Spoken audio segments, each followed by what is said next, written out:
এবং তার জন্য আমি কিন্তু এখানে চার্জিং পিন লাগিয়ে দিয়েছি। দেখতে পাচ্ছেন কিভাবে এখানে করেছি। এখানে কিন্তু কোনো ফয়েল ছিল না, মানে আটকানোর কোনো ফয়েল ছিল না। সো এখানে কিন্তু একটা গ্রাউন্ডের যে জায়গাটা ছিল সেখানে কিন্তু আমি ফয়েল যোগ করেছি, আর এই সাইডে কিন্তু কোনো ফয়েল নেই বলে আমি যোগ করতে পারিনি। এবং চার্জিং পিনে যে 4টে যে মানে পাতা আছে, পা আছে, সেই পাগুলোকে আমি কিন্তু এই যে এটা দিয়ে কিন্তু সোজা করে দিয়েছি। কোথায় গেল? এই যে এটা দিয়ে কিন্তু আমি সোজা করে দিয়েছি, 4টে পা স্ট্রেট করে দিয়েছি এবং উল্টে দিয়েছি, মানে চার্জিং পিনটাকে উল্টে দিয়েছি। দিয়ে পজিটিভটা ডান দিকে আছে, নেগেটিভটা বাঁ দিকে আছে। সো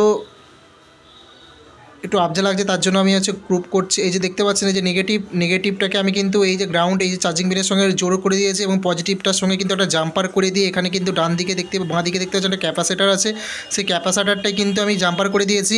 এবং ডাইরেক্ট কিন্তু এই চার্জিং পিনটা যে পজিটিভ লাইনটা আছে, সেই পজিটিভ লাইনটা পুরোপুরি ডাইরেক্ট ক্যাপাসিটারে চলে যাচ্ছে। আর যে নেগেটিভ লাইনটা আছে, নেগেটিভ লাইনটা কিন্তু চার্জিং পিনের সঙ্গে গ্রাউন্ডে ঠেকে আছে।